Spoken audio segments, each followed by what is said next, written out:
Hey looters! Ready to dig into the latest free loot on Steam? Today, we're going to review several new free games available on Steam. Without further ado, let's get down to it.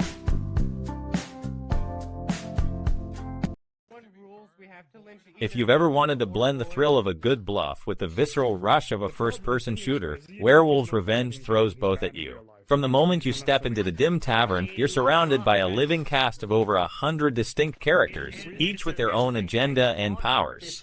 The game's core is a high-stakes social deduction loop. You're either a cunning werewolf hunting the village, or a brave villager trying to survive the night. Every conversation is a gamble, every question a potential trap. What sets it apart is the depth of customization and the scale of its world. You can tailor your look with dozens of outfits, armors, and hairstyles, then stalk the cobblestone streets of the village, or stalk the shadowy caves that hide the werewolf's lair. The atmosphere is palpable, fog rolls through the alleyways, and the clink of mugs in the tavern feels real. The faction system adds another layer of strategy. With 5 different groups vying for control, alliances shift faster than you can say alpha. The game also supports community-created roles, so the meta never stagnates. Every playthrough feels fresh. If you love a game that forces you to think on your feet, manipulate the narrative, and shoot your way through the chaos, Werewolves Revenge is worth a look. It's a bold, engaging spin on social deduction that keeps you on your toes and wanting more. Alright, let's dive straight into the wild world of Banana Loco. Picture a grid of mystery tiles, each one a potential goldmine or a banana bouncing trap. The core mechanic is deceptively simple. Flip tiles, uncover banana treasures, and outmaneuver the chaos that follows. The game nails the tension by making every flip a gamble. One moment you're celebrating a shiny banana, the next you're caught in an explosion or a sneaky pit. What really sets Banana Loco apart is its power-up system. You got a handful of them, so you've got to play them smart. Use a clear row to wipe the board clean, or a reverse direction to dodge a trap that just popped up. The limited supply forces you to think ahead, and that adds a satisfying layer of strategy to the frantic tile hopping. The visuals are bright, cartoonish, and the sound design, think banana peel slap sounds and goofy chimes, keeps the mood light and frantic at the same time. Progression feels rewarding. As you rack up banana points, new levels drop in with tighter layouts and more elaborate traps. Medals for high scores give a nice endgame hook. On the downside, the learning curve can feel a bit steep for casual players. A few early levels are essentially trial and error, and the penalty for missteps can be brutal. Also, the power-up variety, while solid, could use a bit more depth, maybe a freeze time or a teleport to keep things fresh. All in all, Banana Loco is a surprisingly addictive puzzle platform hybrid that balances luck and skill. If you're craving a quick, chaotic challenge that rewards clever tile memorization, this banana-laden hunt is a must-treat. Just remember, one wrong flip and you're toast, so keep your wits, use those power-ups wisely, and go bananas. Finding Momo drops you right into the bustling streets of Busan, and you're instantly swept up in a frantic, heartwarming chase. You play as John, a determined adventurer on a mission to rescue his missing friend Momo. Every sprint feels fresh thanks to the clever camera that flips between a classic side-scroll and a dynamic back view, giving the city a cinematic flair you won't see in other runners. The gameplay is deceptively simple. Dash, dodge, and collect recyclable items that breathe life back into the urban jungle. Each pickup restores a bit of greenery, making the world feel alive and responsive. And just when you think it's all about high scores, the game throws in a sweet surprise: endangered sea animals that need rescuing. Saving them feels like a mini-mission that rewards you with heart and a sense of purpose.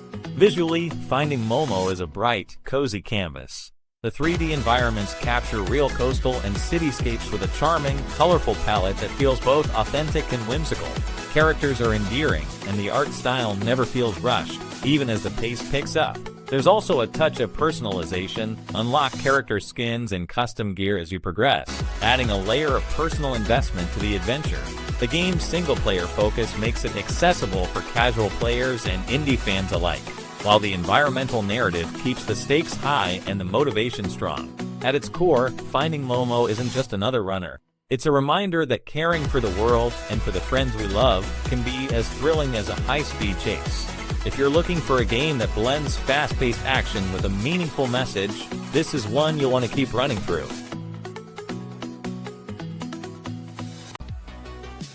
Picture your keyboard as a turbocharged engine.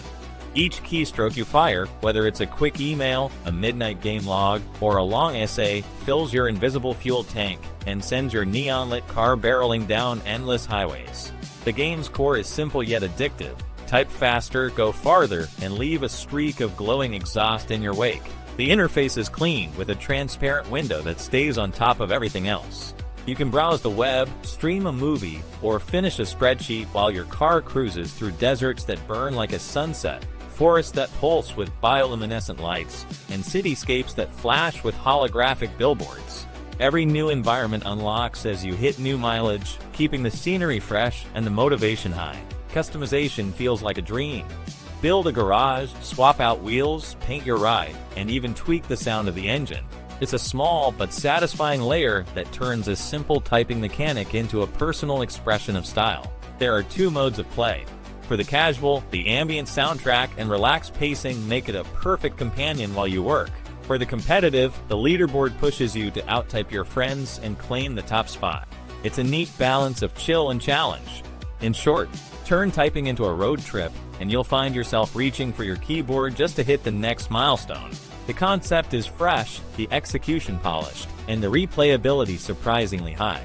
If you're looking for a new way to stay productive and entertained, this is a ride worth taking. Hey, let's dive into Real Art, Real Puzzles, the game that turns genuine masterpieces into brain-teasing challenges. Right out of the gate, you get 4 free puzzles that already show the level of detail you'll be working with. From there, the DLCs feel like stepping into a brand new gallery. Each pack is a hand-picked collection from a different artist, so the themes shift and keep the experience fresh. The core gameplay is solid. You have 5 levels of classic cuts and 5 levels of irregular cuts, ranging from 48 to 432 pieces. That gives you both a quick pickup session and a deep dive for those who want to test their patience. Zooming, multi-selection, and a border filter make the interface feel smooth and intuitive, while the quadrant selector and shuffle option help you stay on track. And if you're a visual learner, the reference image is a lifesaver. Sound-wise, the ambient tracks and subtle clicks are exactly what you'd expect when you're fitting real puzzle pieces together, calming without being distracting. Autosave and achievements give you that satisfying sense of progress without the grind. What sets this apart is the authenticity. Every artwork is a real piece, not a generic or a-generated placeholder. And the pricing model is fair, a free base game with affordable DLCs that expand the collection rather than lock you into a subscription. In short, Real Art, Real Puzzles is a clean, relaxing, and genuinely creative puzzle experience. If you love art and want a game that respects both the canvas and your brain, add this to your wishlist today. Hey gamers, today we are stepping into a cozy, cat-filled adventure that feels like a warm hug. Wander through hand-drawn streets of a charming country, hunting for 100 hidden cats in every scene. Once you spot them, switch to a relaxing color by numbers mode that lets you bring the illustrations to life with ease. Whether you're playing solo or teaming up in a cozy coop, the game offers a calm, creative escape. And don't forget Meow FM, the soundtrack that keeps your mind clear while you play. If you're craving a relaxed, artistic experience, this one's a perfect pick.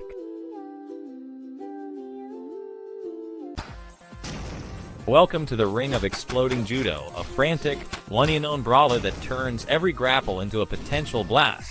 From the minds behind Schwarzerblitz and Motion Sickness comes a game that feels like a high-octane judo match with a side of fireworks. 5 buttons: punch, kick, grab, dash, roll. Keep the action tight and the learning curve short, but the depth comes from timing your rolls and the sheer variety of super moves. One character can unleash a full-screen laser that wipes the board in an instant, while another has a super invincible grab that can turn the tide in a heartbeat. It's a game that rewards aggressive positioning and clever use of the environment, and every stage is a potential Bumbladen playground. The controls feel crisp and responsive, and the 3D movement lets you circle and roll around your opponent with a satisfying weight. The roster of 11 base fighters and 3 unlockable bosses gives you plenty of playstyles to try, and the inclusion of a quirky, canon-approved bunny droid and a kaiju robot adds a splash of humor and spectacle. Visuals are bold and cartoonish, with explosions that pop against the slick stage designs. Sound is punchy, with each grab and blast punctuated by a satisfying boom. What could use a little polish? The lack of an online mode means you're stuck in local or single player, which can feel limiting for a game that thrives on head-to-head combat. Also, some of the more over-the-top specials can feel a bit unbalanced in casual play. But for those who love fast, dirty, explosive fights, exploding judo delivers. Grab a controller, get in the ring, and see if you can survive the blast-filled judo battlefield.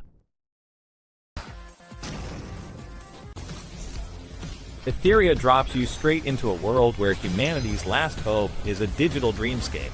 The moment you load the game, you're greeted by a stunning Unreal Engine showcase, lighting that feels like a living painting, shadows that curl around every corner, and character models that practically step out of the screen.